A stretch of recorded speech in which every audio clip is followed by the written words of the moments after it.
They were hauled away. There was a remnant left in Israel. So now as well, he's talking about those that was carried away captive and those that are still left here with no home. He's talking about two different people.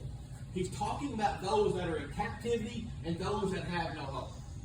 The captivity, they were the one that says, have you forgotten where we're at? Because they were in captivity. Have you forgotten where we're at? What is that sign of? When it says, have you forgotten where I'm at? Because they were what? They were tired of being where they're at. How many of us have we ever cried out to God? God, I'm tired of this. I am tired of this. You may have heard that? You're tired of these troubles. You're tired of this life. God, have you left me here? Have you forgotten about this? And then he says, and the Lord's forgotten. And you people of Israel say, my God is not fair to me. So then there are those who are captive, and then there are those who are not blessed. Because Israel was the promised land. And now everything. I remember back when I was a young minister, wanting to be a preacher. I was wanting a church. I didn't know where God was going to send me. And I see all these people that had these churches. I remember one guy had a good little church in Canada. And he had it's 30, 40 people there. I couldn't imagine a church with 30 or 40 people. And I asked him, he said, well, I'll shut it down. I said, why'd you shut your church down? He said, because they did not have enough tithes to make me a full-time pastor. I said, so you had to do your job, huh? That's something, didn't it? Punk. Get you a job. But he walked away from a ministry of 30 to 40 people in a good little church. But that wasn't good enough for him.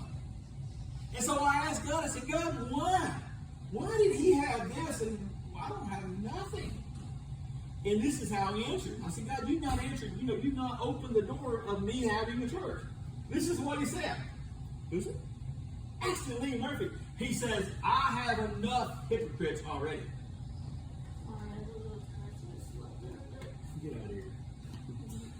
And his answer was, I have enough hypocrites. I don't need no more. So then what I have to work out?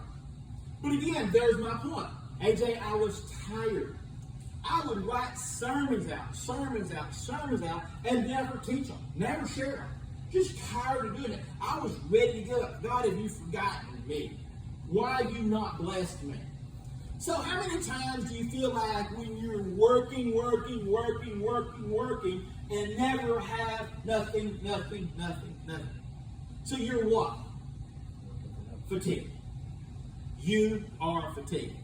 And the thing is not so much that you're fatigued in as much as their fatigue is your point of attack.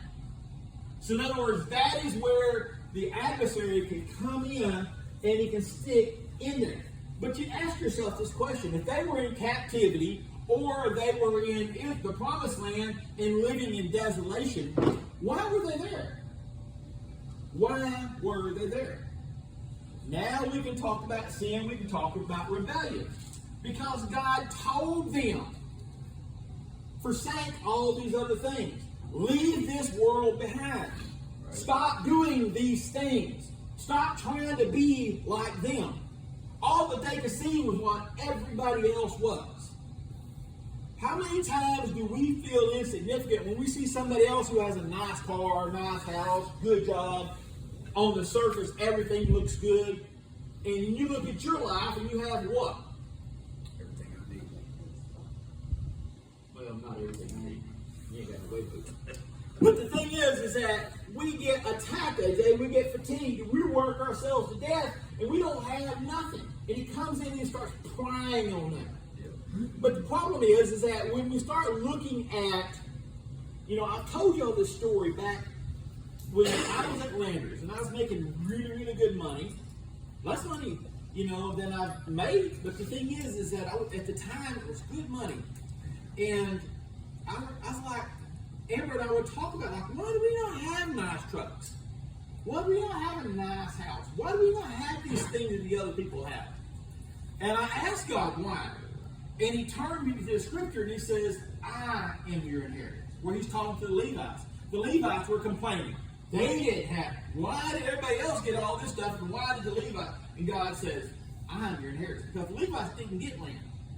They were given areas, but the thing was, it wasn't theirs. The Levites had no real capital inheritance. Their inheritance was God. Now, isn't it funny that we who have inherited God have inherited heavenly treasures beyond realms imaginable, and yet all we focus on is what we don't have? Isn't that funny? But when we focus on what we don't have, we become what? Fatigued. So you got to ask yourself this question. What is the mindset of fatigue? The mindset of fatigue is what? Maybe hopelessness? Wouldn't you say that? Pointlessness. You don't have the energy left now because all that you see, and you ever notice about fatigue, the more you focus upon fatigue, the tighter you get. The tighter you get, the more you focus upon fatigue.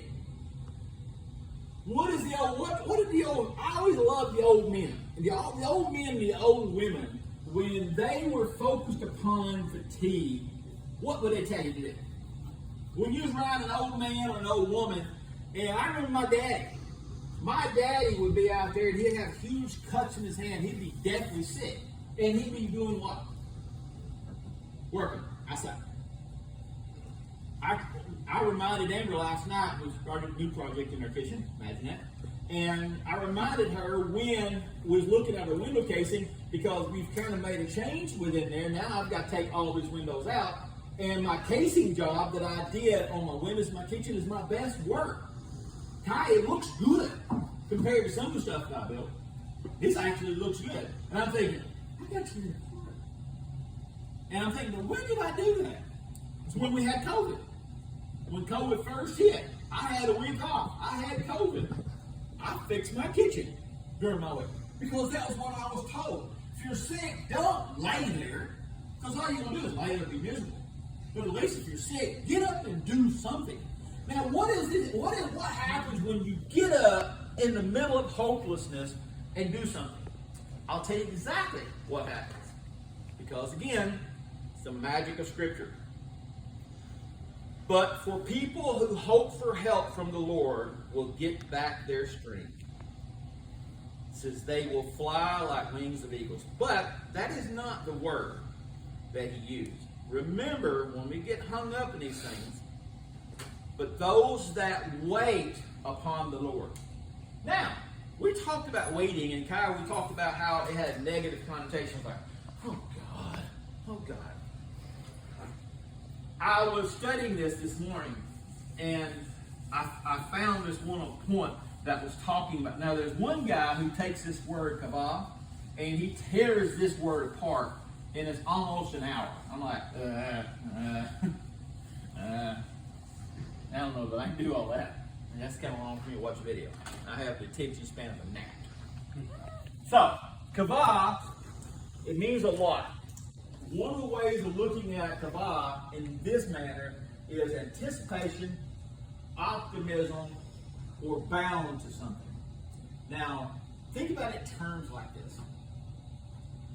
When I was a boy, who I was, where was I at? Saturdays and during spring breaks, summer breaks, I would be sitting at the house. My daddy would get up, because now you've got to remember back then, we did not have air conditioner. We had a fan. When Daddy would get up, he would unplug the house fan. Because Daddy's thinking was that if he's not there, and he's up going to work, y'all need to get your butts up too. So he would unplug the fan. He was the only one who could actually go outside, and I'd have to plug it in and he'd turn it. Because to start it when I did not have power. So it would take two. And so, that's how we had our fan. That was our central heat and air. And so Daddy would get up and he would leave. And I would lay there, carried in hot. Well, one of the first things I learned how to do was when Daddy left, I figured out how to turn the fan back on. And so I actually made a little spot in the window where I could reach through, and I found out, David, that if I run my hand on that pulley and keep doing it enough times, it would finally, and it would start. And Dad would come in, and we would walk in there, and he would